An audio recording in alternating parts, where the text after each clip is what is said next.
Oke, thank you, Ellen. Udah jelas suara saya ya?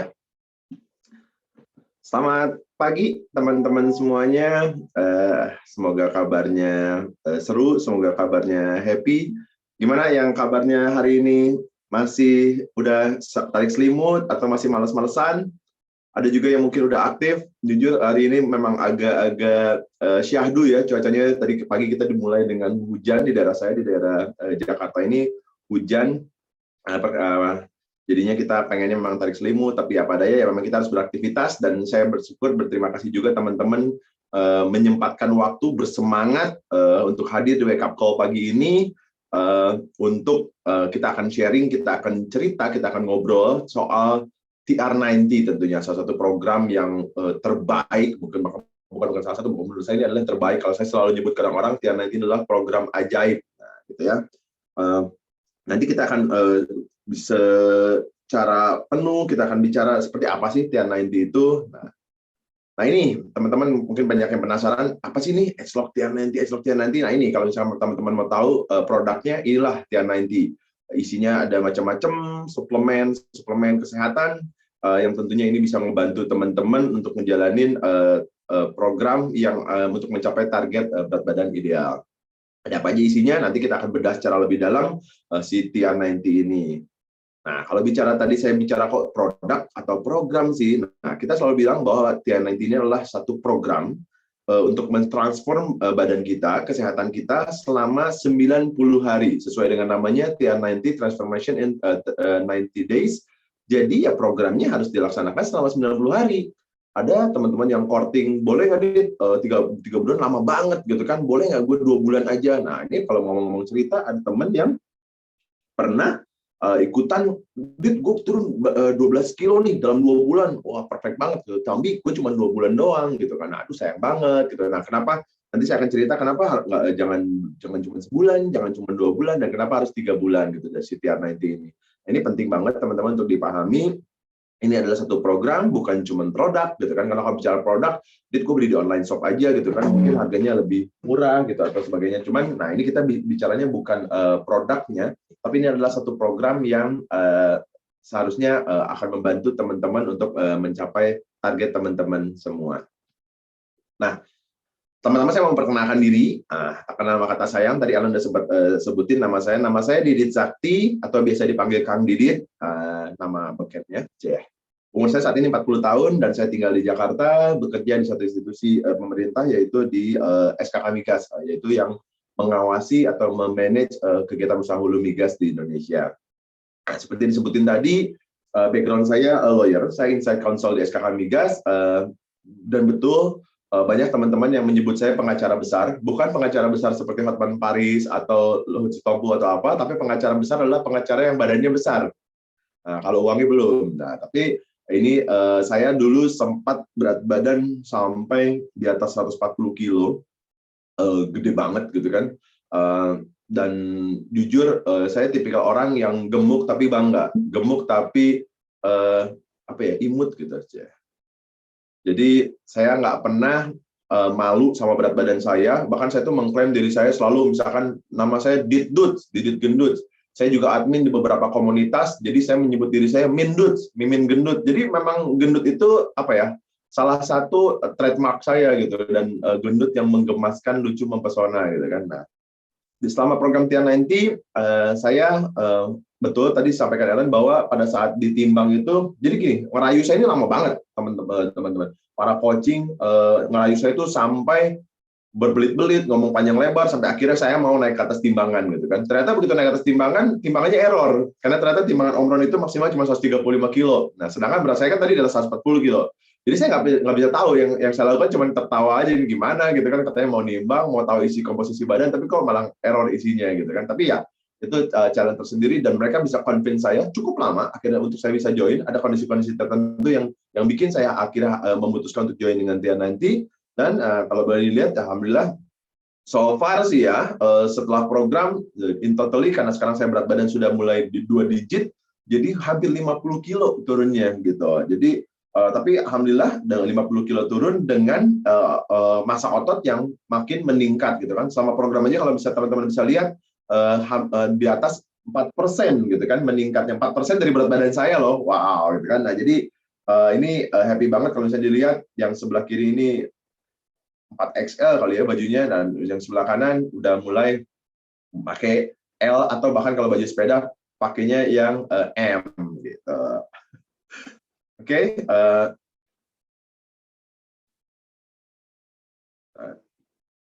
nah, background-nya kenapa bisa ikutan? Ini karena kalau boleh saya cerita sih, ini apa ya, rayuan maut yang nggak pernah berhenti dari kakak dan adik saya yang lebih dulu ikutan program ini.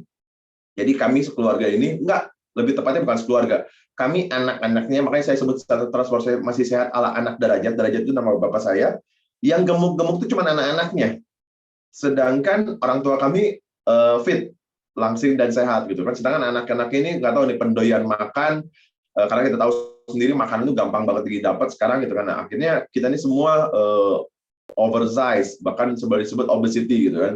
Nah, entah kenapa waktu itu kakak saya dan adik saya memulai lebih dulu, sadar lebih dulu mengenai pentingnya kesehatan, mengenai pentingnya hidup lebih fit, stamina bagus, dengan badan yang tentunya lebih elok. Sedangkan saya belakangan, saya baru mulai ikut program ini setahun bahkan 2 tahun kemudian gitu kan. Nah, tapi ini rayuan mereka nggak pernah berhenti. Nah, lelah jadi orang montok, akhirnya kami bisa mengikuti program Tiana dan dapat dukungan penuh dari keluarga, abah dan ambuk. Orang tua kami juga nggak pernah berhenti untuk nge-push anak-anaknya, ayo, dan sekarang bahkan kalau kumpul keluarga tuh makanan-makanan sehat yang disediakan. Jadi kita percaya aja teman-teman, kalau kitanya komit untuk jalanin program ini, teman-teman di sekitar kita, bahkan semesta akan mendukung kita untuk kita mencapai tujuan atau target kita. Jadi jangan yang, wah ini kita bagi ikutan, diajak makan sate ikut, diajak makan tengkleng ikut, diajak makan tongseng ikut. Jadinya mereka, teman-teman kita berpikir, wah ini nggak disiplin nih, nggak serius menjalaninya. Tapi kalau misalkan satu sisi kita ditanya, makan di sini, dan kita menolak dengan alasan kita lagi ada mencapai target yang mau kita inginkan, teman-teman kita paham. Mereka akhirnya yang menyesuaikan dengan ini kita. Nah, kenapa akhirnya saya paham atau kita mulai sadar, dan kita semua harus sadar mengenai pentingnya merampingkan diri atau menyehatkan diri, dan apa sih itu bahaya dari obesitas itu sendiri. Nah, kita sekarang bicara apa bahaya dari obesitas. Ini saya ambil dari Kementerian Kesehatan Republik Indonesia, teman-teman, bahwa, dan ini ada satu fakta yang menarik, obesitas itu bukan cuma sekedar gaya hidup sekarang, bukan cuma sekedar akibat lifestyle saja, tapi itu sekarang sudah menjadi epidemi, di mana peningkatannya sudah di setiap daerah itu sudah lebih cepat dari seharusnya. Bahkan saya dapat informasi bahwa obesitas itu sudah mengakibatkan impact terhadap keekonomian dunia. Bahkan 3 besar yang mempengaruhi keekonomian. Kenapa? Karena tentu saja biaya kesehatan yang cukup besar dari obesitas itu, sama seperti halnya merokok dan stroke. Yang berikutnya lagi adalah tentunya obesitas ini mengakibatkan itu tadi, kesehatan, selain kesehatan juga adanya kehilangan produktivitas dari orang-orang yang bersangkutan gitu kan. Pada saat kita kehilangan produktivitas, itulah yang terjadi. Nah, kalau misalnya kita lihat di sini ada 41 juta bahkan anak di bawah usia 5 tahun yang kelebihan berat badan dan obesitas. Nah, ini harus ditangani. Untuk anak-anak orang-orang yang di atas 18 tahun juga sudah mengalami obesitas, juga sampai 600 juta orang. Nah, ini sudah epidemi yang harus segera kita pahami, kita mulai sadar, dan kita juga berharap orang-orang di sekitar kita juga sadar mengenai bahaya dari obesitas itu. Nah, apa sih yang menyebabkan kegemukan atau obesitas? Nah, ini penyebab kegemukan, teman-teman mungkin tahu, dan ini mungkin kita semua sadarin, yang salah satu yang pertama adalah makan berlebihan. Makan berlebihan ini apa sih? Kita makan pada saat kita memasukkan kebutuhan kalori atau energi lebih banyak dari yang badan kita butuhkan. Nah, ini seperti apa sih? Misalkan orang-orang yang mereka yang suka saper nih. Siapa sih di sini yang saper? Kalau saya itu ada istilah dulu, saya nggak bisa tidur kalau belum makan. Padahal tadi udah makan malam gitu. Cuma aduh, kok lapar gitu. Kok saya pengen makan cemilan gitu. Saper itu lebih ke cemilan-cemilan yang kita makan sebelum kita tidur gitu kan. Cuman ya sayangnya cemilan saya dulunya gorengan. Gorengan juga bukan gorengan sembarangan, ayam goreng. Nah, itu fried chicken itu, atau kalau misalnya teman-teman tahu, kalau nyebut produk KFC itu benar-benar favorit saya, dan jaraknya juga dekat banget dari rumah gitu. Selain mereka yang suka saper, juga ada juga orang-orang yang makan berlebihan itu akibat atau bekerja di bawah tekanan atau stress eater. Saya baru semalam nih sharing ke salah satu calon customer saya, dan dia bilang bahwa saya ini stress eater, Mas. Jadi saya kalau udah stres atau berada di bawah tekanan, makan apapun saya tidak pernah merasa kenyang. Wow, itu informasi baru tuh buat saya. Stress eater itu adalah itu kita makan apapun tidak berasa bawah tekanan. Nah, ini mengakibatkan orang tersebut makan berlebihan. Selain itu juga adanya kurang beraktivitas. Nah, ini ada kurang beraktivitas itu alasannya ada 3. Memang yang bersangkutan itu males olahraga, dia memang enggan untuk berolahraga, mager, pengennya tiduran, rebahan, atau juga yang bersangkutan terlalu sibuk sehingga nggak punya waktu buat olahraga, dan atau adanya keterbatasan fisik, misalkan cedera, gitu kan, lagi ada back pain atau apa, sehingga mengakibatkan kita susah untuk melaksanakan olahraga. Nah, kurang beraktivitas ini juga mengakibatkan badan kita punya energi yang berlebih yang tidak dikeluarkan, gitu kan. Makannya banyak, energi yang dikeluarkannya sedikit. Nah, ini jadi aktivitas ini cukup penting untuk menjaga badan kita tidak mengalami kegemukan. Selanjutnya adalah pola makan yang tidak teratur. Nah, pola makan yang tidak teratur ini, saya seringkali ngobrol sama orang-orang yang, gue bangga banget gitu kan, gue nggak pernah makan sarapan gitu kan. Kalau gue nggak sarapan, atau gue makan udah makan siang. Nah ini, ya, jadi tidak makan diikuti dengan makan berlebih. Jadi kalau teman-teman perhatiin, saya nggak pernah sarapan, bangga dengan tidak pernah sarapan. Sedangkan satu sisi begitu makan siang dan makan malam, makannya brutal, langsung banyak gitu kan. Nah ini akibat ketidakteraturan inilah yang mengakibatkan badan kita mengalami kegemukan.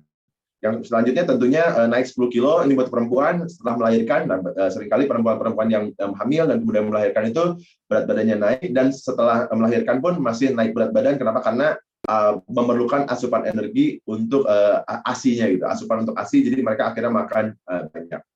Nah, ada satu alasan lagi yang cukup sekarang digunakan oleh teman-teman banyak orang adalah, ini lagi pandemi, lagi COVID, mendingan kita makan gitu kan, supaya apa? Supaya sehat. Dan ini prinsip yang selama ini saya pegang. Jadi sejak saya work from home di tahun 2020 di bulan Maret itu, work from home beberapa bulan saja, alhamdulillah berat badan saya naik 35 kilo. Kenapa? Karena prinsip ini saya pakai, makan dan makan. Padahal alasan kantor saya naruh saya work from home itu kenapa? Karena saya comorbid, saya punya obesitas, dan saya punya tensi darah yang tinggi. Tapi yang saya lakukan di rumah bukan menjaga kesehatan, saya malah tambah asupan lemak saya gitu. Makan gitu. Ini akhirnya mengakibatkan badan kita menjadi lebih gemuk. Nah, ini pola makan umumnya kita orang-orang Indonesia. Makan pagi, siapa yang kayak begini teman-teman? Kemarin sebelum ikutin program Tan nanti kayak gini, ketik satu dong di chatnya, saya mau tahu. Makan paginya mie goreng, nasi goreng, bubur, nasi uduk. Makan siang juga nggak jauh lebih sehat, malah ke KFC, kadang-kadang makan sate ayam, sate kambing. Malamnya kangen juga sama nasi goreng yang pagi, dipesan lagi. Nah, siapa yang kayak gini teman-teman? Waduh, banyak yang ngaku. Aduh, ini yang terjadi pola kita umumnya gitu. Bahkan sekarang saya setiap memulai program dengan calon tim saya, selalu mereka memulai yang gimana Dit? Makan paginya nih, sarapan gue gimana gitu. Gue makannya nggak bisa lepas dari bubur, gue makannya nggak bisa lepas dari nasi uduk gitu. Dan ini ada kekhawatiran tukang Noki nasi uduk sama lontong sayur katanya gitu kan. Ini ada kekhawatiran teman-teman pada saat saya diet, gimana nih? Saya akan merindukan makanan-makanan ini. Lah, halo, makanan-makanan ini kan yang bikin kita gemuk. Sekian tahun loh kita masukin sampah gitu kan, kasarnya kalau kasar itu ke dalam badan kita gitu kan.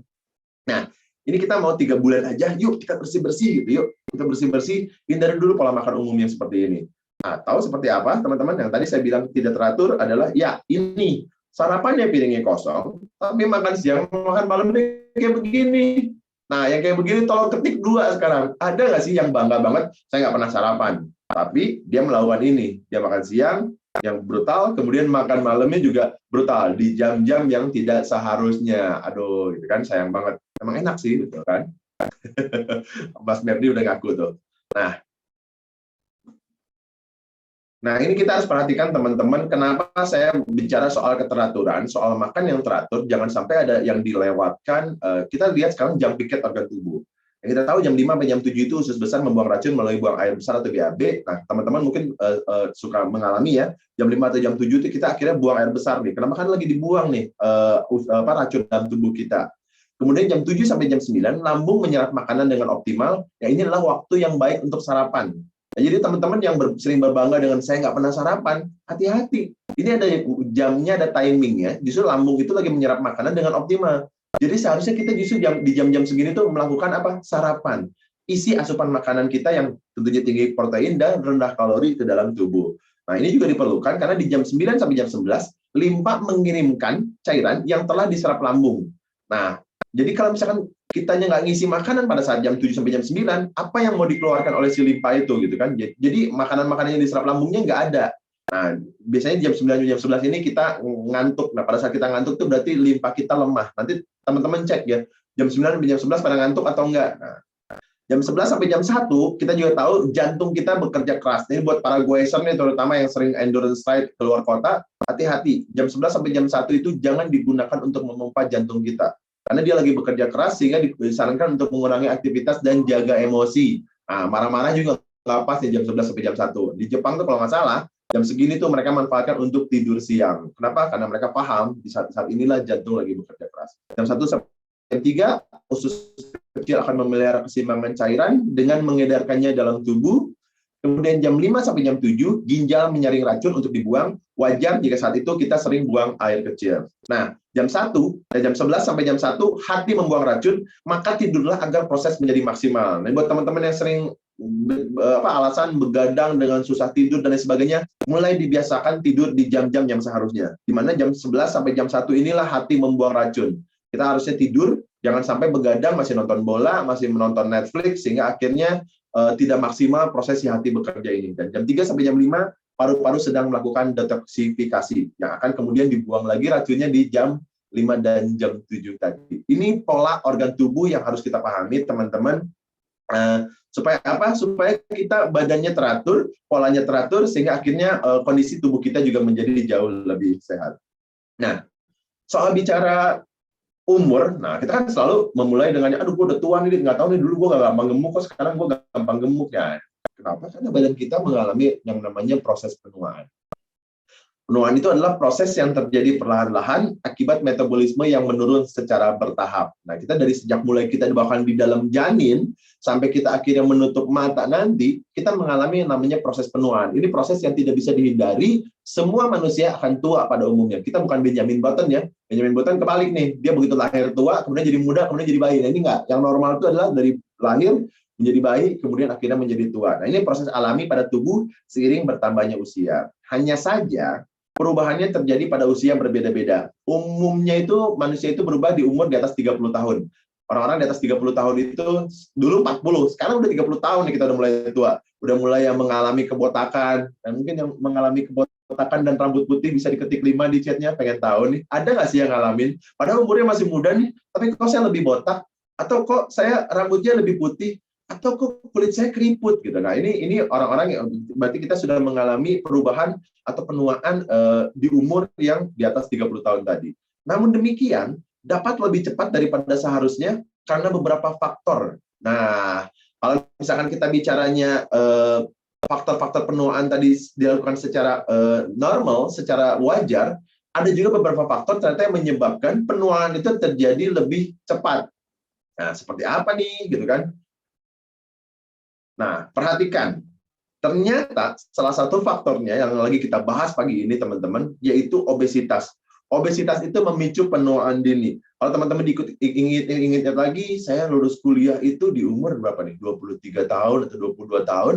Tapi umur-umur 30 tahun, badan saya udah mulai seperti aki-aki gitu kan, gemuk, nggak jelas, gempal gitu kan, menggemaskan, lucu, cabi, kayak bayi sebenarnya. Padahal enggak gitu kan. Badan kita udah gemuk, rambut kita juga udah mulai rontok, gitu kan, kulit juga udah mulai nggak bagus, kusem. Nah, obesitas memicu penuaan dini sehingga usia fisiologi seseorang bisa lebih tua daripada umurnya, sehingga kualitas hidup menurun.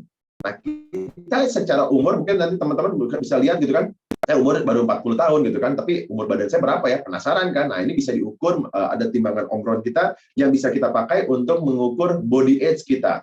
Nah, sering banget kita mengesampingkan nih, kita para coach ini sering mengesampingkan usia badan. Kita langsung fokus aja ke BMI, kita langsung fokus ke body fat, kita langsung fokus ke berat badan, kita langsung fokus ke visceral fat. Kita seringkali tidak memaparkan mengenai usia badan kepada klien-klien kita. Ini penting. Jadi sering banget jadi joke nih, wah lu tua lu 60 lu lebih tua dari gue gitu kan, gue umur 40 tapi gue usia badan 66 misalkan gitu kan, atau oh lu masih 30-an masa usia badan lu lebih tua dari gue. Nah itu sebenarnya sering kali dijadikan joke sama kita kan, ngaku ya, jadi oh, usia badan itu cuma dijadi joke, padahal ini penting. Berarti secara nggak langsung kita menyadari usia fisiologis kita lebih tua dari usia asli kita. Organ-organ tubuh kita lebih tua daripada seharusnya. Organ-organ tubuh kita berarti sudah mencapai tahap aki-aki ini. Yang seperti apa? Ya itu tentunya ini impact-nya akan timbal balik dengan berat badan, akan timbal balik dengan body fat kita, dan akan timbal balik dengan visceral fat dan muscle kita. Nanti saya akan jelaskan kenapa timbal balik, apa hubungannya body age sama data-data yang lain ini.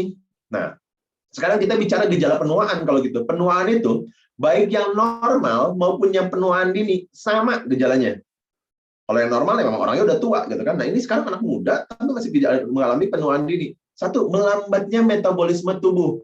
Nah, belum apa-apa udah ketahuan nih kenapa ada timbal baliknya. Berat badannya jadi gampang naik, ya kan? Kemudian persentase lemak tubuh bertambah dan persentase massa otot berkurang. Masa seperti apa sih, Dit? Nah, gini, teman-teman akuin aja dulu waktu kita muda, sepertinya gampang banget kita ngomong, Dit, lu makan mulu. Tenang, gue mau makan sekarang, besok turun berat badan gue, gampang. Badan gue mah kayak ini fleksibel, elastis men. Kali ini gemuk, besok kurus lagi. Siapa teman-teman yang kayak gitu? Pasti semua kita sering mengucapkan dulu apa? Karena apa? Karena kita metabolismenya bagus. Bahkan ada beberapa orang yang metabolismenya cepat, sehingga akhirnya dia makan apapun, badannya langsing lagi gitu kan.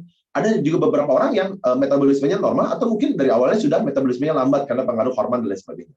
Nah, yang jadi masalah adalah seiring bertambahnya usia tubuh kita, metabolisme di dalam tubuh kita semakin melambat. Sehingga apa? Kemampuan dia untuk mengubah energi itu menjadi semakin melambat.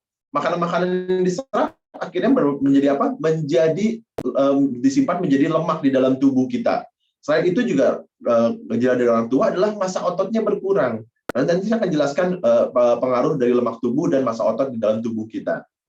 Selain itu, apalagi teman-teman yang lucu banget nih, saya minum air putih jadi lemaknya, betul. Bahkan tadi malam salah satu klien saya bilang, Mas, jangankan makan, saya baru niat aja berat badan saya udah naik. Baru niat aja berat badan saya udah naik. Itu kan saking apa? Saking metabolisme tubuhnya sudah tidak membaik. Nah, saya bilang, oke, kalau gitu kita timbang Om Ron yuk, saya penasaran usia badan kamu berapa. Jadi fokus saya justru di usia badannya, kenapa? Karena impact-nya ternyata kemana-mana gitu kan.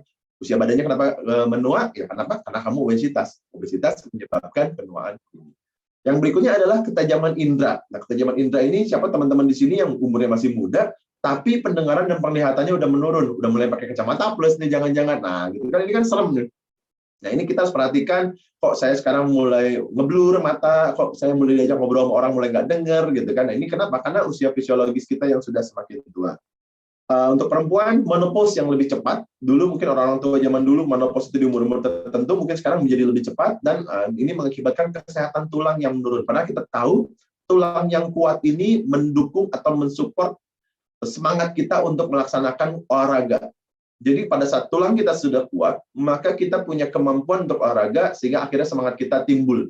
Ini saling berkaitan. Jadi jangan berpikir, wah tulang yang menurun itu nggak ada impact-nya. Ada impact-nya. Kalau dikit-dikit kekelotokan, boro-boro mau olahraga gitu kan, yang ada sakit-sakit linu di badan gitu kan. Nah, tanda-tanda penuaan lainnya udah saya sebutin tadi, rambut berubah dan atau rontok, kulit keriput, mudah lupa. Siapa di sini yang mudah lupa? Hari ini besok ngobrol, besoknya lupa. Hari ini ngerjain sesuatu, besok lupa ngerjain apaan. Nah, ini juga impact dari gejala penuaan. Dan yang berikutnya, ini yang perlu kita cermati hari ini adalah menurunnya fungsi organ vital dalam tubuh, sehingga apa? Resikonya mengalami penyakit degeneratif. Yaitu teman-teman yang masih muda-muda, kita akui kita masih muda, ada beberapa coach yang lebih tua, jadi sekarang kita bicara kita anak muda, tapi kita punya hipertensi, kita punya penyakit jantung, kita ada osteoporosis, dan kita punya diabetes. Nah, ini yang serem. Anak muda, tapi sudah mengalami penyakit-penyakit degeneratif yang biasanya dialami oleh orang-orang tua. Nah, ini saya salah satu yang mengalami hal ini, gitu kan?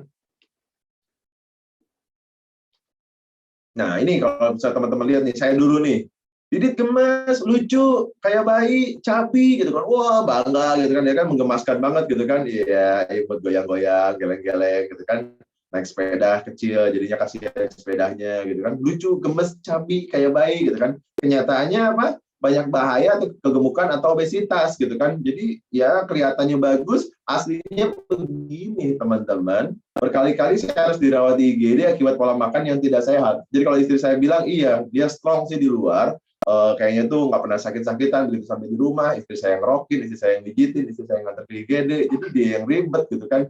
Ya inilah kenapa, karena sebenarnya kondisi badan saya nggak sehat. Ini bakso pedas, durian montong, kopi susu ternyata bukan perpaduan yang cocok. Ini masih sempat-sempatnya lagi masukin di IG story, padahal lagi sakit-sakitnya gitu. Nah ini jadi kita harus hati-hati kondisi tubuh kita. Udah santai aja lah, yang gemuk yang penting sehat. Sering banget kan kita dengar istilah itu, yang penting sehat. Nggak ada orang gemuk sehat. Orang gemuk itu tadi mengalami penuaan. Orang gemuk ya pastinya dia jadi sakit-sakitan gitu kan, karena itu tadi badan dia sudah ada banyak kandungan hal-hal yang tidak sehat di dalam tubuhnya. Nah ini pada saat kita obesity, maka ada beberapa penyakit yang bisa hinggap di tubuh kita: heart disease, hypertension, osteoarthritis, obstructive sleep apnea, lipidemia, dan tipe 2 diabetes. Nah, siapa teman-teman yang sekarang ini sudah mengalami penyakit-penyakit seperti ini atau punya sanak saudara yang punya penyakit seperti ini, mulailah disadarkan kenapa obesitas itu nggak baik gitu. Obesitas itu sebaiknya mulai disikapi sejak sekarang. Gitu. Nah, tapi kita harus melihat melampaui berat badan dan perhatikan terbuat dari apakah kita. Jadi sering-sering banget teman-teman yang memulai dengan yang, aduh berat badan gue dit nih, gue targetnya nurunin berat badan gue sekian nih gitu kan, karena targetnya adalah berat badan gue gemuk banget nih, gue berat banget nih. Nah, sekarang kita lihat badan kita ini terbuat dari apa gitu.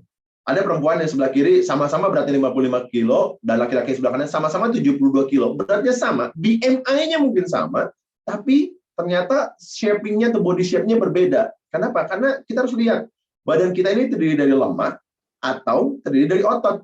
Nah, ini kita ada alatnya di tim kita ini punya nama timbangan Omron itu yang sudah sesuai standar WHO, jadi bisa kelihatan di situ berapa besar sih massa otot kita, berapa besar sih persentase lemak kita, dan terutama misalkan visceral fat kita. Nah, jadi jangan khawatir dengan BMI, jangan khawatir dengan berat badan, kita harus lihatnya beyond. Jangan cuma berat badan, karena even sekelas binaragawan pun kalau di BMI, saya yakin isinya obesitas. Bahkan saya sekalipun sekarang kemarin medical check up masih disebut obesitas, padahal saya memang lagi giat untuk meningkatin massa otot.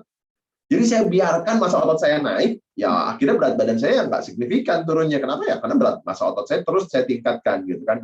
Tapi nggak apa-apa, teman-teman sekarang mulai melihatnya, sekarang kita mulai wise, kita mulai bijak. Oke, patokan saya bukan berat badan, patokan saya adalah badan yang shape, badan yang seksi, yang langsing, yang enak dilihat, tetapi berat badan kita kesampingkan, tapi isinya adalah apa? Bukan lagi lemak. Nah, lemak versus otot. Tadi udah saya sampaikan. Nah, kalau bisa teman-teman lihat, dengan berat yang sama, dia orang bilang, kalau itu kan beratnya beda dong lemak sama otot. No, beratnya sama. Yang membedakan ada volumenya, besarannya. 1 kilogram lemak dengan 1 kilogram otot itu, besarnya beda. Impact-nya ke badan kita juga, tentunya badan kita jadi lebih kecil kalau isinya otot, walaupun dia berat. Tapi kalau isinya lemak, gitu kan, walaupun beratnya mungkin kurang daripada si otot, tapi dia itu volumenya itu besar, sehingga impact-nya apa ya, badan kita pun menjadi besar. Nah, kita harus perhatikan dulu nih, badan kita nih isinya apa. Nanti kalau misalkan teman-teman yang belum timbang, yang penasaran, langsung aja di kontak nih teman-temannya yang punya Omron, gue mau timbang dong, gue penasaran badan gue isinya apa gitu kan. Jangan-jangan gue kurus, ternyata kurusnya kurus lemak. Nah, ini ya teman-teman nanti mungkin harus tahu ada namanya skinny fat gitu kan, kurus tapi isinya lemak gitu kan. Ada juga orang yang merasa berat badannya gede, tapi ternyata dia bagus dengan otot, dengan persentase lemak yang rendah. Nah, sekarang kita bicara soal lemak gitu. Nah, lemak itu kita tahu ada 2 tipe dari lemak, yaitu yang pertama adalah subcutaneous fat dan visceral fat. Nah, subcutaneous fat itu adalah lemak-lemak yang ada di bawah jaringan kulit kita. Ini lemak-lemak yang kalau misalkan teman-teman lihat, mungkin sekarang dilihat di bawah lengannya ada gelambir-gelambir, kan, kaki pahanya gelambir-gelambir. Nah, itulah subcutaneous fat gitu kan.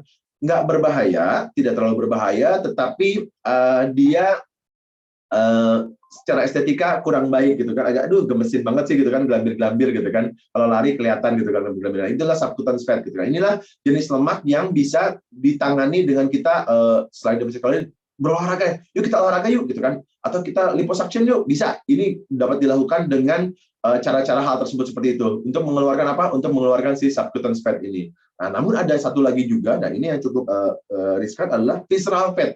inilah visceral fat, kalau bisa teman-teman lihat di gambar, dia adalah lemak yang letaknya itu justru di central of body, atau di tengah-tengah badan kita, di tempat organ kita berada.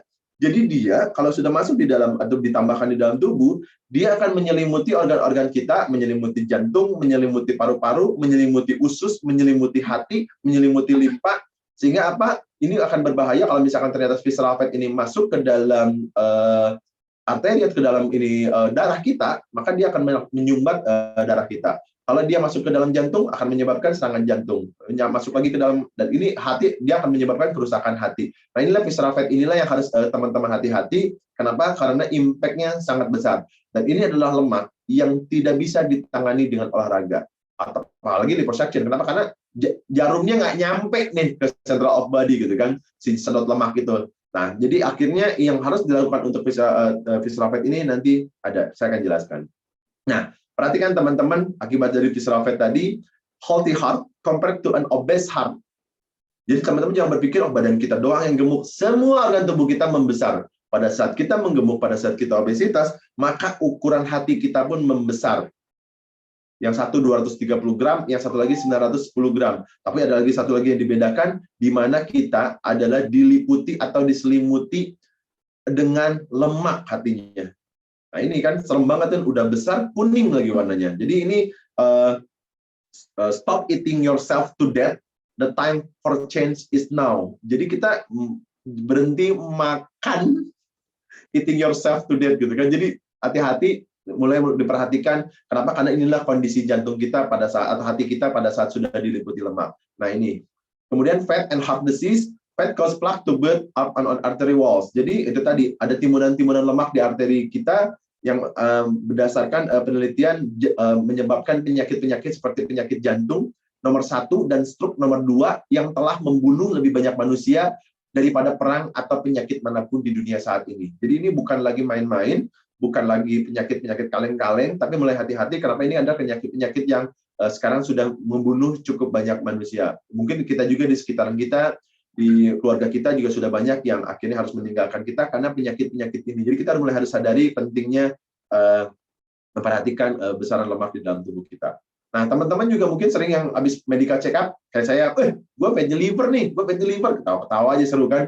Nah, padahal fatty liver itu salah satu tingkatan step dari normal liver. Saat ini kondisi kita sudah fatty liver, tapi hati-hati, jika dibiarkan maka akan masuk ke dalam liver fibrosis, dan yang terakhir adalah cirrhosis, di mana udah ada kerusakan hati dan tidak bisa diperbaiki. Nah, jika teman-teman yang saat ini sudah fatty liver, segera perbaiki diri. Alhamdulillah kemarin beberapa tim saya yang selesai nanti, selain mereka senang berat badannya turun, mereka juga happy. Kenapa? Hasil medical check up-nya setelah sekian lama, saya tidak lagi punya fatty liver. Livernya sudah kembali ke normal dalam waktu 3 bulan. Itu amazed banget gitu kan. Nah, mungkin teman-teman juga mungkin ada di timnya juga yang seperti ini, minta dicek. Begitu beres program, segera dicek kondisinya. Ada hal-hal yang membaik atau tidak. Ini penting banget. Kenapa? Karena liver kita itu penting, jangan sampai kemudian rusak.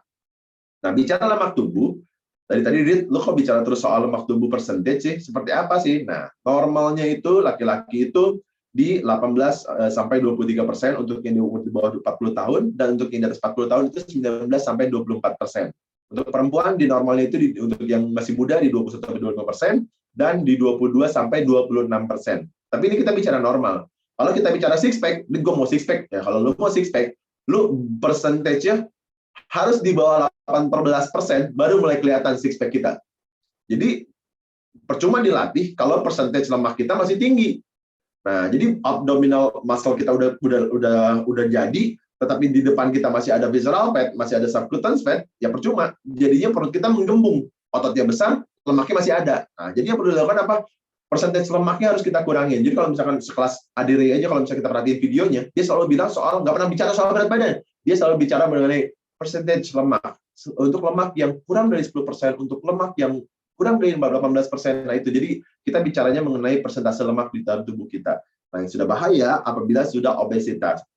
Kalau teman-teman tadi perhatikan, visceral fat saya itu dari plus-plus, terus body fat saya juga dari plus-plus. Artinya apa? Artinya Om Ron tidak bisa mendeteksi besaran body fat dan visceral fat saya dulu.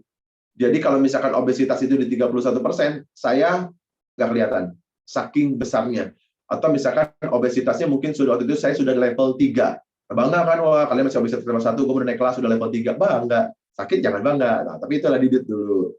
Nah, itu ada yang nge-gym tiap hari tetap bergelambir. Nah, itu dia. Kang Noki untuk ke gym, untuk ke lab, untuk bisa dilihat di USG mengenai fatty livernya betul. Nah ini, visceral fat. Bagaimana dengan visceral fat? Yang lemak yang mengalir organ vital di sekitar tubuh, atau lemak visceral yang tinggi dapat meningkatkan risiko serangan jantung, tekanan darah, dan kencing manis. Normalnya, perempuan itu di 1 sampai 4. 3 sampai 4 lah normalnya. Kemudian untuk laki-laki itu 6 dan 8. Jadi kita pastikan visceral fat kita jangan sampai melampaui 8. Yang terjadi adalah beberapa orang yang ini saya agak amazed juga, waktu itu saya dengan coach saya, dengan Cimeta, nggak sengaja ketemu seseorang di parkiran satu mall, kita lagi ngopi, gagah banget nih orang lagi lari ceritanya, lagi lari, dia cerita bahwa Strava-nya dia itu 250 km per bulan. Dahsyat, larinya kencang banget dan larinya itu kuat banget gitu kan, dia pelari banget. Terus tiba-tiba karena saya lagi timbang salah satu tim saya, dia yang Isang gue ikut timbang dong gitu kan. Wah, dia mau nunjukin bahwa dia badannya sehat gitu kan, dia mau ikutan timbang.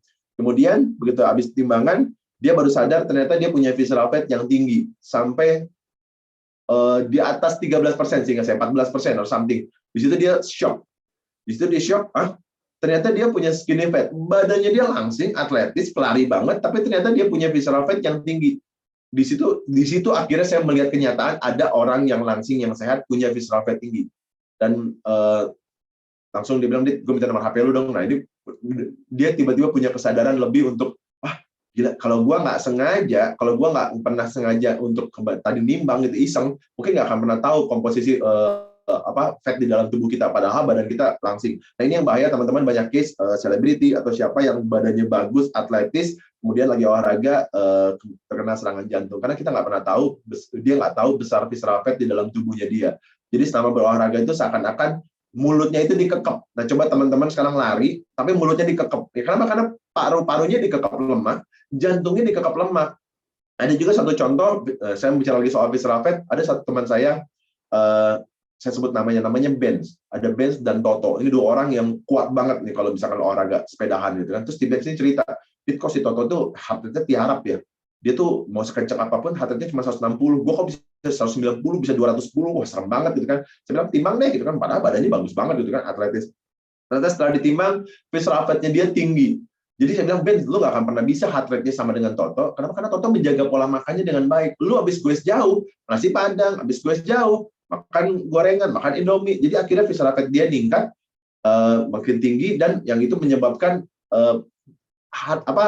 jantungnya dia itu sudah ditutupi dengan lemak. Otomatis jantungnya berdegup lebih kencang daripada seharusnya. Itu ada impact-nya juga, teman-teman. Nah, ini mulai diperhatikan. Terus kalau kita udah lemaknya tinggi, udah visceral fatnya tinggi, kita ngapain nih? Nah, ini udah mulai deh gerakan nih untuk bergerak untuk melakukan sesuatu. Banyak hal teman-teman yang dilakukan, yang sudah pernah dilakukan, dan 1 sampai 12 ini udah cukup banyak nih yang saya lakukan, karena saya kan udah cukup banyak nih jangka waktu gemuknya. Jadi nggak serta-merta bangga doang teman-teman, ternyata saya pun ada pergerakan untuk hidup sehat, untuk langsing. Jadi saya slimming pills, mungkin teman-teman pernah tahu ada kapsul-kapsul yang warnanya biru atau apa yang kalau diminum keluar minyak dari bagian belakang. Jadi waktu itu lagi celana putih, tiba-tiba putih jadi kuning. Nah ini akibat kapsul-kapsul itu. Aduh, jorok, sorry. Kemudian ada obat gosok Chinese, ada control diet, pakai coklat apel. Teman-teman juga bisa minum slimming tea. Nah, yang saya lakukan dari dulu tentunya olahraga atau gym, akupuntur, sedot lemak. Wah, ini keren nih, detox usus. Ke slimming center datang atau melakukan diet keto, mungkin teman-teman juga sudah melakukan, dan memakan buah plum. Nah, dari 1 sampai 12 teman-teman udah yang mana aja nih yang dicoba ketik di chatnya, penasaran. Sebenarnya udah pada pernah sadar nggak sih soal diet ini sebelum ikut TR90, apa saja sih yang pernah dipakai? Wah, udah coba nomor 7, akupuntur. Waduh. Nah, ini teman-teman berhasil tidak untuk melakukan ini semua? Apakah ini impact-nya terhadap badan tubuh kita ada atau tidak? Nah, jawabannya tentu mungkin ada. Nah, kalau misalnya kita lihat the real diet story, nah ini harus diperhatikan bahwa before, after-nya yang tengah, kemudian after.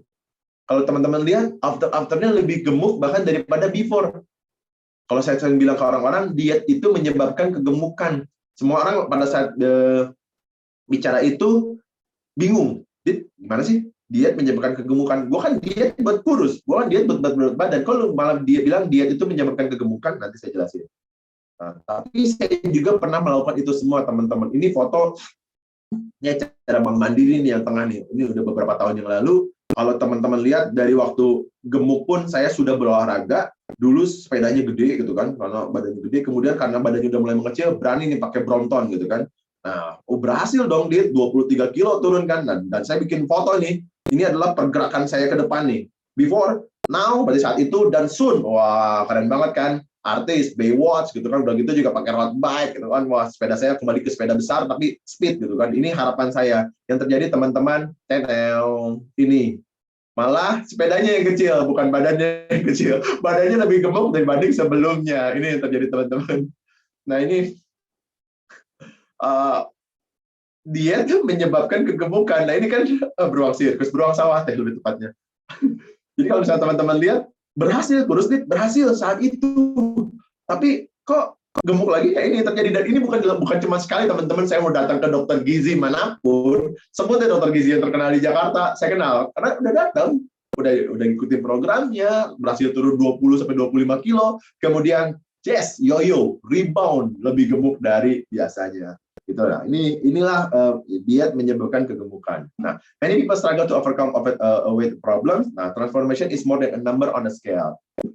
Nah, kita harus lihat, kita mulai bicara fat loss, bukan cuma weight loss. Weight loss itu decrease fitness, decrease strength. Jadi kita yang ada malah makin lemas pada saat kita diet, gitu kan? Kita malah nggak ada stamina, nggak ada energi. Kan kita bicara harus olahraga. Kita harus ningkatin massa otot, tapi kok kita malah lemes gitu kan, mood kita juga nggak bagus gitu kan, malah stres. Begitu kita stres, kita malah jadi makan, kita malah craving, nyari-nyari cemilan gitu kan. Nah, yang kita harus lakukan bukan weight loss, fokus kita bukan ke berat badan, tetapi kita adalah fat loss. Nah, pada saat kita melakukan fat loss, fitness kita meningkat, energi kita meningkat, performance kita juga makin bagus, kita makin happy, dan mengurangi tentunya risiko dari penyakit. Nah, mungkin teman-teman harus lihat di sini, di mana diet tradisional, yang namanya badan kita itu terdiri dari otot, tulang, lemak, air.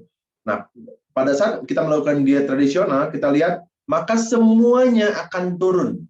Otomatis berat badan kita turun, betul turun. Lemak kita turun, massa otot kita juga turun, yang mengakibatkan dengan massa otot kita turun, mengakibatkan metabolisme kita juga semakin melambat. Kenapa? Karena otot itu kita perlukan untuk membakar lemak. Dia itu diperlukan untuk sebagai energi gitu kan. Nah, sedangkan di TR90 nanti, nah itu tadi kita lihat, yang turun hanya lemaknya, sedangkan ototnya itu at least tetap, kalau bisa kita usahakan untuk meningkatkan massa otot. Jadi metabolisme kita membaik, sehingga apa? Sehingga setelah beres program, ada pertanyaan, maintain-nya gimana? Maintain-nya gampang, saat metabolisme lu sudah bagus, otot lu sudah meningkat pada saat program, saat lu melakukan program ini dengan baik dan benar, maka apa? Maka kemampuan tubuh untuk membakar lemaknya lebih baik. Kita jadi anak muda lagi. Statement kita yang dulu bilang, gua mah dulu gampang kurus, gampang gemuk. Gua mah kalaupun makan udah banyak pun, besoknya gua kurus lagi. Kenapa? Karena metabolisme kita lagi cepat. Nah, harapan kita dengan melakukan program TR90 berbeda dengan diet tradisional adalah otot kita masanya semakin meningkat. Think fat loss, not weight loss. Perhatikan teman-teman, yang kiri sebelah kiri ada 68 kilo, yang kanan pada saat dia badannya 72 kilo, tetapi teman-teman pilih body yang mana, kiri atau kanan. Bukan berat badannya kan, tapi body shaping-nya. Isinya apa? Nah, ini yang saya suka dari TR90, setelah akhirnya saya memutuskan untuk ikut TR90, apa sih? Terus kelebihan dari TR90 ini, dari Nuskin ini apa? Ternyata dia ada breakthrough yang memperhatikan weight management and body shaping system, langsung mengacu kepada gene expression science-nya. Jadi ada inovasinya, di mana di dalam program ini nantinya di produk ini ada pada saat kita diet itu diperhatikan metabolisme tubuh kita tadi. Dan kita tahu bahwa metabolisme itu diperlukan oleh tubuh kita untuk mengubah masukan makanan menjadi energi. Nah, pada saat metabolisme kita lambat, maka tentunya makanan-makanan yang dikonsumsi kita tidak diubah menjadi energi, namun diendapkan di dalam tubuh dan menjadi lemak. Itulah alasan kita menggemuk. Kemudian juga pada saat dengan TR90 juga akan meningkatkan otot kita, otot bersih kita. Itu tadi kita diperlukan, otot ini diperlukan untuk nantinya membakar si lemak-lemak tadi. Yang selanjutnya adalah dengan program ini ada appetite control. Nah ini yang penting nih, pada saat kita melakukan program diet, kita nggak craving, kita nggak sembarangan nyari makanan, tetapi kita punya appetite control yang baik atau kemampuan untuk menjaga makan. Ini tadi. Nah ini teknologinya bagus, kenapa? Karena kalau misalkan di teknologi yang lain, di program-program diet yang lain itu tidak mensasar sumber dari, kalau tadi saya bicara penuaan itu atau age lock, anti-aging, tadi kan kita bicara penuaan ini, kita bukan cuman gampang sakit nih, udah kurangi sakitnya, udah mulai ketuaan nih, tapi kita cek dulu nih, sumbernya di mana nih, itu yang dihajar, yang disasar sama si teknologi age lock ini. Ini yang saya suka dari TR90, dari Nuskin, apapun mereknya, mereka selalu menggunakan embel-embel di depannya adalah si teknologi age lock ini. Nah ini ciri utama dari TR90, kalau lihat yang lain, dia kan lihat turunkan berat badan, dehidrasi juga turun, kalsium hilang, turunkan massa otot, berat badan rebound dan hasil tidak lama. Sedangkan di TR90 turunkan lemak tubuh, tetapi meningkatkan massa otot, sehingga meningkatkan metabolisme, membentuk tubuh, dan hasilnya efektif dan tahan lama, dan tidak meningkatkan jumlah radikal bebas. Sehingga akhirnya apa? Antioksidan kita bisa meningkat untuk melindungi sel tubuh kita. Nah, inilah ciri utama dari TR90. Jadi kalau teman-teman bilang, oh kalau gitu beres diet kita boleh makan jorok lagi. No, diet mana sih yang kalau kita makan jorok lagi kita nggak gemuk, tapi setelah TR90 badan kita menjadi lebih mudah untuk kurus lagi. Kenapa? Karena metabolisme membaik, massa ototnya juga bagus. Nah, sistem S-Log TR90 yang perlu kita lakukan adalah konsumsi suplemen yang benar, kemudian adalah pola makan yang benar, dan produktivitas yang benar. Jadi teman-teman kalau misalnya ada yang bilang, Dit, katanya dengar TR90 itu ada yang bilang makannya bebas ya, Dit, ya, seenaknya. Nah ini juga kita perhatikan pada saat kita lagi sharing atau lagi mengintroduce TR90 kepada klien-klien kita, jangan sebatas asal closing. Jadi, oh bebas Pak, pokoknya ikutan aja, di sini sih bebas, Bapak mau makan apa aja. Jangan, kita harus sampaikan fakta dan data yang benar. Bahwa kalau mau mencapai target yang diinginkan, maka suplemennya harus benar ya Pak, jangan ada yang kelewat. Capek awal-awal doang Pak, harus ngapalin semua. Lama-lama kita mulai fasih, lama-lama itulah hidup kita. Lakukan, jangan lepas suplemennya. Kemudian adalah pola makannya yang betul ya Pak. Proteinnya harus yang baik, kemudian usahakan makan kalori yang rendah. Kita akan hitung kuota kalori Bapak harian seperti apa. Itu kemudian, kalau bisa, saya nggak perlu olahraga ya, pola aktivitas yang benar juga tetap diperlukan. Tidak perlu olahraga, tapi jangan mager. Tetap diperlukan aktivitas, kenapa? Karena kita mau ningkatin massa otot kita. Nah ini data dan fakta ini harus disampaikan dengan benar, jangan ada penipuan. Penipuannya di sini bukan yang, oh Pak kirim aja uang ke saya terus kita kabur, bukan. Tapi kita menipu data dan fakta yang seharusnya. Bilang, bebas aja Pak, makan apa? Makan santan boleh Pak, makan rendang boleh Pak. No, bukan itu. Nah ini, supaya apa? Supaya klien kita bisa mentransform tubuhnya dengan baik selama 90 hari tersebut. Nah ini isinya apa aja sih? Tadi udah disampaikan depan, ada isinya, ada jump start, ada control, kompleks, trimsek, ada life pack juga.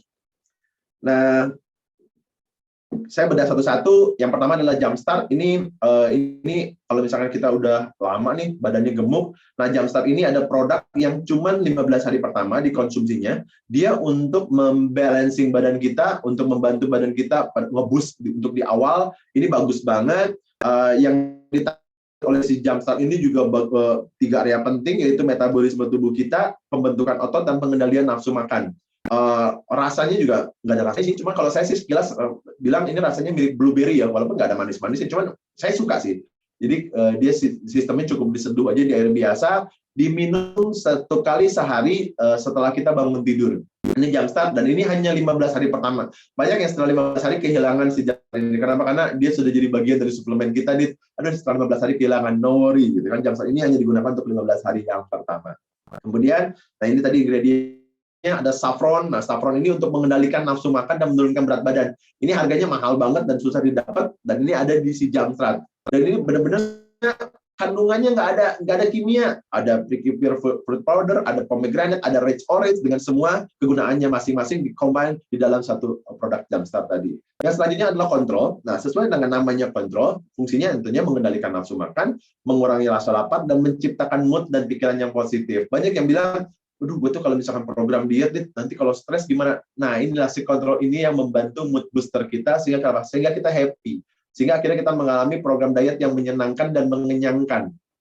nafsu makan kita ditahan, dikendalikan, dan mengurangi rasa lapar kita. Jadi kita nggak craving, nyari-nyari makanan, nyari-nyari gorengan, karena kita udah dikenyangkan. Saat kita kenyang kan kita nggak pengen makan gorengan ya. Saat kita kenyang kan kita nggak pengen ngemil ya. Nah inilah, jadi kita dibikin dikontrol tubuh kita, mind control, dan tentunya body control. Jadi kalau misalkan saya boleh cerita, aduh, gue aja sih udah nggak pengen makan, cuma karena teman-teman ngajak makan, ya udahlah gue paksain makan. Pada saat makan, langsung rasanya tuh mual, begah, karena badan kita udah nolak sebenarnya, cuma kita paksain makan, ya jadinya kekenyangan, teman-teman. Nah ini. Selanjutnya adalah, nah ini kita lihat isinya sama, cuman cocoa bean powder, pomegranate, tart cherry, nggak ada kimia sama sekali, betul-betul isinya adalah ini. Kemudian kompleks, mengembalikan kemampuan metabolisme yang seharusnya. Tadi kan metabolisme kita sudah memburuk nih dengan akibat obesitas, kemudian kita ada penuaan dini, metabolisme kita semakin lambat, makin lama makin gemuk. Nah, dengan si kompleks ini, maka metabolisme kita dikembalikan. Nah, menjaga hal yang sangat penting lagi, satu tadi, selain fatnya turun, otot kita dijaga menjadi otot, makin masanya otot yang tingkat, dan otot yang mana? Otot yang bersih juga yang dijaga. Nah, kontrol dan kompleks tadi, diminumnya 2 kali sehari, 2 kapsul sekali minum, dan itu sebaiknya diminum sehari, pagi sebelum sarapan dan sebelum kita dinner atau sebelum trim shake. 15-20 menit, saya nggak menyarankan lebih dari 20 menit, saya pernah nyoba lebih dari 20 menit, yang terjadi adalah langsung gejolaknya cukup kerasa di perut saya. Jadi 15-20 menit untuk hasil yang lebih baik. Isinya sama, nggak ada kimia sama sekali. Nah, teman-teman bisa lihat ada cyan, citrus, green tea extract, quercetin, red orange, dan whole grape extract dengan kegunaan masing-masing yang kemudian di-combine di dalam si produk kompleks. Nah ini salah satu yang sakti nih, kesukaan saya. Bahkan teman-teman yang udah berhenti programnya pun tetap, karena kayak gue mau tetap si trim shake-nya. Nah ini trim shake ini bukan diminum setelah makan malam ya. Ini kalau saya sebut trim shake ini adalah dinner replacement. Jadi ya inilah makan malam kita selama program. Nah, rasanya juga enak banget. Es krim yang enak kayak apa, Häagen-Dazs yang menurut saya rasanya seperti itu gitu kan, ada rasa coklat dan vanila. Nah, si trim shake ini dia sumber protein kualitas tinggi untuk kebutuhan otot. Jadi kan kita tadi mau ningkatin massa otot. Nah, si trim shake inilah yang membantu itu. Kemudian dia pengganti makanan yang baik, mengurangi rasa lapar dengan memberikan rasa kenyang lebih lama. Saya goes 100 km masih cukup trim shake aja. Kalau goes lebih dari itu, saya perlu asupan tambahan protein lain. Tapi kalau misalkan cuma 100 kilo, cukuplah si trim shake di malam hari. Dan dia setara 1 porsi karbohidrat dan 1 porsi protein. Nah, setiap bungkus trim shake mengandung 9 asam amino, di mana asam amino yang paling lengkap, yaitu paling komplit dan paling dibutuhkan itu leucin, ada 1,5 sampai 1,7 gram. Ini bagus banget, di mana dia yang mengubah makanan menjadi energi untuk otot. Nah, ini life pack. Nah, ini juga penting, teman-teman, jangan dikesampingkan. Ada yang bertanya, misalkan trim shake boleh di pagi atau siang nggak? Nah, kita suggest karena ini untuk membakar lemak dan meningkatkan massa otot, diminumlah di malam hari. Pada saat tubuh kita, tubuh kita tidur, disitulah dia merekonstruksi otot kita. Jadi diminumlah trim shake ini di malam hari, 1 kali sehari. Yang kemudian adalah life pack, menyediakan nutrisi penting selama menjalani program, meningkatkan keberhasilan manajemen berat badan, dan menyerap oksidatif stres selama proses pembakaran lemak dan karbohidrat. Nah, ini penting banget, ini yang bikin kita kebutuhan mineral kita terpenuhi, sehingga kita makin berenergi. Ini yang bikin teman-teman saya makin strong pada saat program, terus kemudian tidak mudah lapar. Si life pack ini jangan disepelekan, minumlah setelah kita makan. Nah, ini kandungannya life pack ini benar-benar cuma sayuran dan buah-buahan yang nggak mungkin kita makan sebanyak ini. Akhirnya di produknya ini cukup dengan 4 kapsul saja bisa menggantikan semua asupan makanan ini.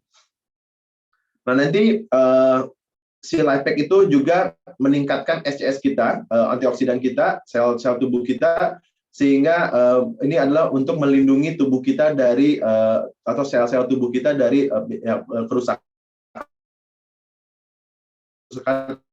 akibat radikal bebas. Nah, ini kalau misalnya teman-teman nanti namanya A3 nih dapat hadiah Nobel, bisa cek berapa sih kadar SCS kita di dalam tubuh. Bagaimana menggunakan TN90 secara efektif, teman-teman? 3 kunci utama untuk mendapatkan hasil optimal yaitu adalah sabar, dan sabar. Karena TN90 itu adalah suplemen, bukan obat.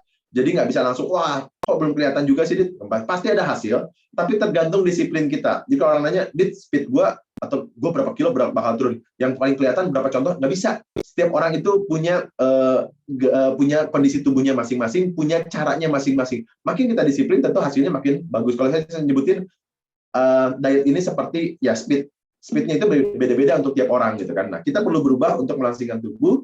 TR90 adalah pendekatan yang paling sederhana dan berkemanusiaan. Kenapa? Karena fun banget untuk menjalaninya. Selanjutnya adalah penurunan berat badan itu bukan linear, bukan garis lurus seperti yang kiri, tetapi ada flat-nya. Jadi kalau misalkan, itu kok berhenti ya berat badannya? Ya karena lagi di masa-masa flat, mungkin pada saat kita berat badannya berhenti, body fat dan visceral fat lagi turun. Nah, jadi tergantung keadaan fisiologi, usia, dan kestabilan metabolisme orang tersebut. Yang selanjutnya adalah teman-teman percaya pada produk. Produk-produk TR90 ini disediakan oleh alam dan sudah dibuktikan secara ilmiah. Bahkan suplemen TR90 ini sudah masuk ke dalam PDR alias obat buku di Amerika sana, di mana dokter-dokter sana itu kalau hendak membuat resep harus melihat ke buku ini. Suplemen tapi masuk ke buku obat, berarti sudah diakui oleh Amerika, gitu kan? Diakui sebagai punya impact terhadap kesehatan yang baik. Nah, ini kita harus percaya bahwa produk TR90 bisa mendukung program kita dengan baik. Yang selanjutnya adalah percaya pada konsultan TR90 Anda. Jadi konsultan Anda ini pasti profesional dan akan follow up Anda secara personal. Ikuti program pelatihannya secara reguler, jangan aduh, gue mau ketemu konsultannya masih 2 minggu lagi, masih seminggu lagi, makan jorok dulu aja, jangan. Jadi percaya aja mereka udah bikinin program-program yang tentunya nggak akan merugikan, pasti untuk Anda mencapai target Anda yang maksimal. You don't have to eat less di program ini, you just have to eat right. Bukan ngurangin makan, teman-teman, makan aja yang kenyang. Kenapa? Karena kita butuh energi untuk nambah otot kita, tapi makanannya yang harus kita perhatikan asupannya. Tentu tadi apa? Tinggi protein dan yang rendah kalori. Makan aja, bukan kurang makan, tapi kurangi kadar kalori masuk ke dalam tubuh kita. Nah, ini ada olahraga yang tepat juga diperlukan. Tidak perlu olahraga keras, teman-teman.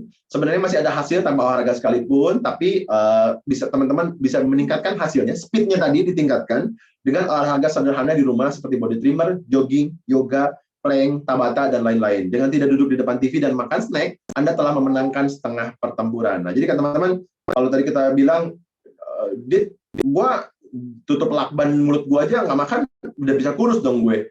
Gue cukup olahraga aja, gue bisa kurus dong. Terus ngapain gue pakai TR90? Nah, ini pertanyaan yang sering diungkapkan. Didi, saya pernah ada orang bilang begini, lo jaga kalori makan sama olahraga aja cukup, Didit, nggak perlu TR90, dia bilang gitu kan. Dengerin ya, wah gitu kan. Saya bilang ya betul, itu betul banget teman-teman. Kalau teman-teman mau turun berat badan, tadi di awal saya sudah sampaikan kan, defisit kalori, olahraga, itu nyampein TR90. Nah, sekarang saya sampaikan kalau misalkan saya sepertikan program diet itu, hidup itu seperti perjalanan teman-teman, termasuk juga program diet. Jadi kita sepertikan perjalanan hidup kita ini seperti saya kemarin perjalanan dari Jakarta ke Cirebon, 232 km. Saya naik sepeda, teman-teman. Tujuannya Cirebon. Nyampe nggak? Nyampe. Saya lakukan selama berapa jam? 11 jam sampai 12 jam. Saya kepanasan, saya kehujanan, badan saya linu-linu, tiap nyampe ke Indomaret juga harus istirahat gitu kan. Aduh, ngapain nyiksa diri. Nyampe ke Cirebon, nyampe. Kalau gitu saya mau coba program diet saya mau naik motor nih, program diet yang lain. Perjalanan yang sama, lewat Pantura. Sama, bedanya nggak terlalu capek, tapi sama-sama kepanasan, sama-sama kehujanan, sama-sama badan letih. Nah, ini ada TR90 nih, teman-teman. Yuk, pakai mobil, pakai AC, lewat tol. Lebih cepat nyampenya. Sama-sama nyampe ke Cirebon, tapi 2 jam atau 3 jam nyampe. Udah gitu duduk dalam AC, menyenangkan, dan tujuan tercapai. Jadi itu, tujuan TR90 itu adalah untuk mensupport teman-teman pada saat teman-teman melaksanakan program diet teman-teman. Nah, judulnya mensupport. Udah pakai TR90 gue nggak berhasil, program dietnya dijalanin nggak? Makanya disiplin nggak? Olahraga nggak? Enggak. Gue tetap makan daging kambing, gue tetap makan sate, gue tetap makan burger. Halo, tujuannya ke Cirebonnya dulu. TR90 mensupport Anda supaya perjalanan ke Cirebonnya cepat dan menyenangkan. Support system namanya. Nah, jadi teman-teman perhatikan, disiplinnya tetap harus dari kita dulu ya. Selanjutnya adalah, nah, ini contoh tim saya nih. Ini kebanggaan saya nih, mereka semua. Ini pada saat mereka sedang program nih, sebulan, 2 bulan pada saat program, kekhawatiran mereka semuanya sama. gue bisa olahraga nggak, Dit? Gue kan doyan olahraga, pada saat diet nanti jangan-jangan lemes. Dan saya nggak perlu jawab, semua dijawab sendiri dari kilometernya. 100 kilo, ini waktu saya 232 kilo lagi program, ada yang black belt karate, nanjak, ada yang angkat beban juga, cuma fotonya nggak ketemu kemarin. Jadi semuanya tetap aktif berolahraga, makin strong, makin energik. Orang bingung, ini tim lu lagi diet kan, kok makin strong? Ya kenapa? Karena TN90 ini, si Lifepack terutama itu yang benar-benar membantu meningkatkan energi kita, sehingga akhirnya makin strong untuk bertenaga, dan akhirnya pada saat beres program ototnya semuanya meningkat, nggak ada yang turun, berat badan boleh turun tapi massa ototnya semuanya meningkat. Nah, keunggulan Exotian nanti tadi disebutkan tidak perlu kelaparan, tidak perlu olahraga berlebihan, dijamin tidak ada efek samping, lebih sehat setelah penurunan berat, dan berat badan tidak naik kembali. Tentunya yang paling oke lihat dong penampilannya lebih mudah. Nah ini Pak Agus, salah satu tim saya juga, dia yang tadi black belt karate, berat badannya turun, tapi lihat massa ototnya naik 2,4%. Ini banyak orang yang amazed, Bapak ini udah pensiunan 56 tahun, masih fight aja untuk menjaga kesehatannya beliau, dan akhirnya sekarang semua kesehatannya membaik dan staminanya meningkat, jarang sakit. Nah ini suhu saya nih, Mas Sudi nih, berat badannya menurun, sesuai dengan targetnya dia, tapi massa ototnya meningkat. Nah ini yang beliau ini senang banget, kenapa? Karena fatty livernya hilang, staminanya makin strong. Kalau nanya stamina jangan ditanya deh, mau goes ke tebing keraton, mau goes ke gunung mana, dijabanin. Dan sekarang bahkan sudah mulai olahraga angkat beban untuk supaya memperbaiki massa ototnya lagi. Selanjutnya ini Nova. Kalau Nova, selain tentunya teman-teman bisa lihat di kiri nih, dulunya cabi gitu kan, menggemaskan. Sekarang di kanan, di Natal kemarin katanya sudah jauh lebih membaik kondisi tubuhnya, juga jauh lebih saving. Dan yang paling penting adalah dia tidak lagi menggunakan pengencer darah. Teman-teman kalau bisa lihat nih, dulu dedimernya sampai 616, sampai harus minum pengencer darah. Kemudian sekarang setelah TR90, dedimernya hanya ada 241. Sudah tidak lagi perlu memerlukan pengencer darah. Ini, aduh, ini saya kita nih di tim coach nih happy banget gitu kan. Nova ini yang awalnya aduh gimana nih, saya punya autoimun, saya punya apa, dan sekarang dia happy banget. Kenapa? Karena badannya lebih langsing dan tentunya jauh lebih sehat. Selanjutnya Dina, nah ini saya ambil dari IG story-nya gitu kan, dia takjub banget sama hasilnya. Dia juga walaupun letaknya di Bandung, saya nggak bosen datang ke Bandung. Kenapa? Karena semangatnya tinggi. Jadi beberapa tim saya ini adanya di Bandung. Nggak apa-apa, saya berangkat ke Bandung, yuk kita timbang di Bandung. Tapi dianya juga semangat jalaninnya, dan akhirnya bisa mencapai targetnya. 15 hari tersisa nih, dia akan mencapai target yang diinginkan. Bahkan lebih mungkin. Nah ini, kalau ini sih idola saya, Teh Santi. Mungkin ada di ruangan ini juga. Saya kenal dari saya masih bujang, beliau masih gadis nggak waktu itu. Cuman intinya pada saat program lihat banyak bilang Teteh sekarang sudah nini gitu kan, kemudian menjadi ibu-ibu, sekarang menjadi gadis lagi gitu kan. Jadi ini benar-benar setelah program boro-boro rebound, yang ada berat badannya malah makin langsing. Ini Teteh nih pujaan nih sekarang. Jadi hati-hati Teh, sekarang nanti banyak yang demen lagi naksir Teteh. Kenapa sekarang makin langsing. Selanjutnya satu idola saya lagi juga. Nah ini Mas Pandu. Sama, saya kenal juga udah lama banget, udah pensiun dari PWC, dulunya gembrot gitu kan, pernah rajin olahraga sama saya gitu kan, renang, terus kemudian juga rajin sepedahan, tapi lihat sekarang, ini salah satu coach yang sukses juga, jadi ini idola saya juga, dan again, ototnya terus meningkat, sehingga apa? Sehingga metabolisme tubuhnya membaik, walaupun usianya sudah cukup banyak. Nah ini terakhir saya, teman-teman, saya cukup banyak mereport perjalanan karir perkurusan saya, di mana dulu kalau misalnya teman-teman lihat sebelah kiri dari triple XL, makan es krim, kemudian masuk di baju sepak bola yang L. Dari belakang juga kalau misalnya teman-teman lihat, kasihan sepedanya dulu sadelnya delep, nggak kelihatan, kayak orang-orang goes tapi nggak pakai sepeda, tapi sekarang terus menyusut, udah mulai kelihatan kan sadelnya gitu kan, dan sekarang t-shirt saya udah mulai di size M. Jadi saya ke KFC bukan masuk ke ruangannya, masuk ke dalam untuk beli makanan, tapi KFC hanya ngumpul sebelum sepedahan bareng teman-teman. Nggak ada lagi untuk ini. Opa katanya malas komen. Opa kangen dengan kegemukan, kegemesan saya dulu. Jadi basically saya mengucapkan makasih banget buat TR90. Kenapa? Karena walaupun memang saya waktu itu cukup disiplin untuk menjalaninya, tapi TR90 ngebantu banget saya untuk menjalani dengan menyenangkan dan mengenyangkan tadi. Saya tetap kenyang, saya tetap bisa ngemil, kan program masalah buat saya itu adalah kalau harus berhenti ngunyah, saya tetap bisa ngunyah, tetapi itu tadi teman-teman, saya bisa mencapai target yang diinginkan, hidup saya happy, nggak pernah masuk IGD lagi, sekarang jauh lebih sehat, dan tentunya bisa senang bisa berbagi mengenai ajaibnya program ini ke teman-teman semua.